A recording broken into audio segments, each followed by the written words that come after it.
Guys, dito na naman si Bulak guys. So, nakikita nyo ito yung parsley guys. So magawa po tayo ngayon ng parsley tea. Ang parsley tea po guys ay isa pong mabisang tumutulong na linisin yung ating kidney. Kasi nowadays guys, common talaga yung mga urinary tract infections sa ating mga kidney guys. Bata man at matanda ay walang pinipili. So, kaya alagaan natin ang ating kidney, guys. At ito lang po, very simple lang po. Ito yung parsley, huhugasan lang po natin. Ayan, hugasan po natin ng parsley.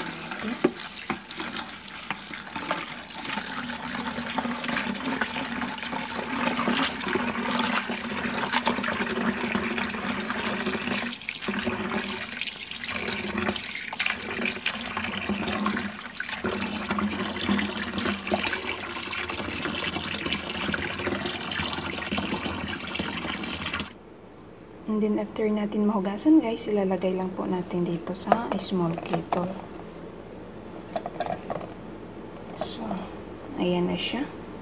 And then kukuha lang tayo ng mainit na tubig.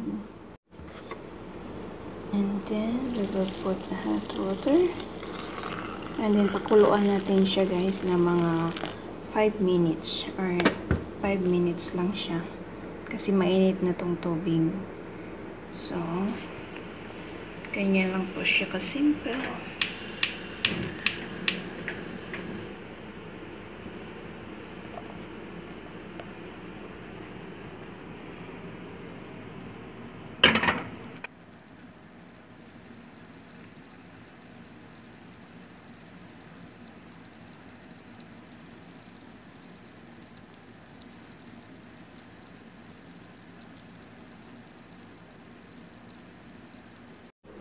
So, ayan guys, after 5 minutes na napakuluan natin yung parsley, so, ilalagay po natin sa cup. Ayan po siya guys.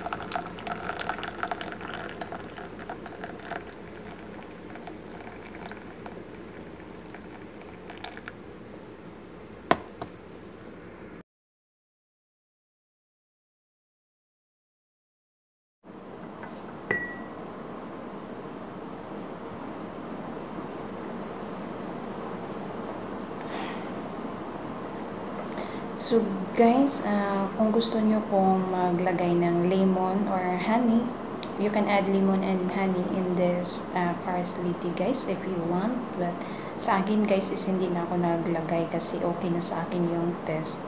Pero pag hindi nyo nagustuhan yung taste ng parsley, you can add honey and lemon para magiging masarap siya guys. So, ito po siya guys. And guys, don't forget to subscribe and hit the notification bell para magiging updated ka sa mga next videos natin coming in the future. So, thank you so much for watching guys and God bless us all.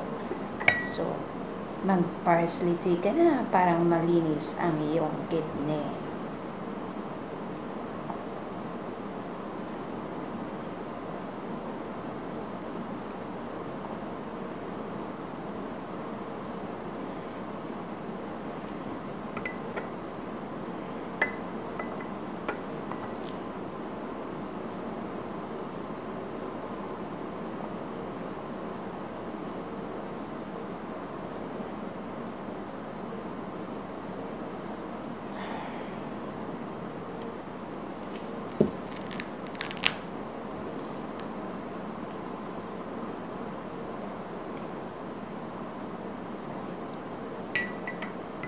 Mas maganda guys na mag-herbs tayo, yung mga herbal lang, yung gagamitin natin kaysa yung iinom tayo ng mga gamot ng mga capsules guys, kasi may side effect din yan sa ating kidney.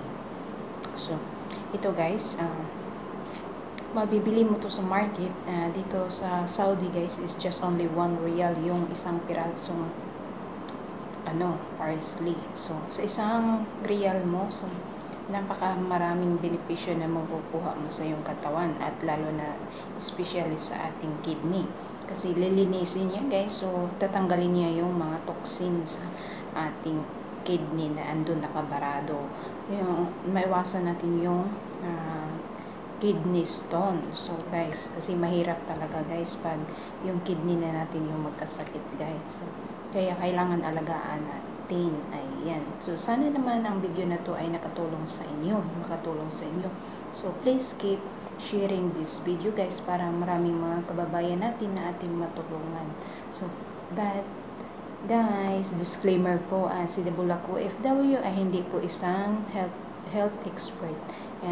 Ang lahat po ng ginagawa ni Bulak OFW, ang lahat po ng sinishare ni Bulak OFW ay naaayon po sa kanyang ginagawa para sa kanyang kalusugan at sa kanyang health and beauty. Ayan. Thank you so much for watching again and again. Ayan. Walang sawa si Bulak OFW na magpapasalamat sa inyong lahat na mga sumusuporta sa kanyang channel. Ayan. Thank you so much guys.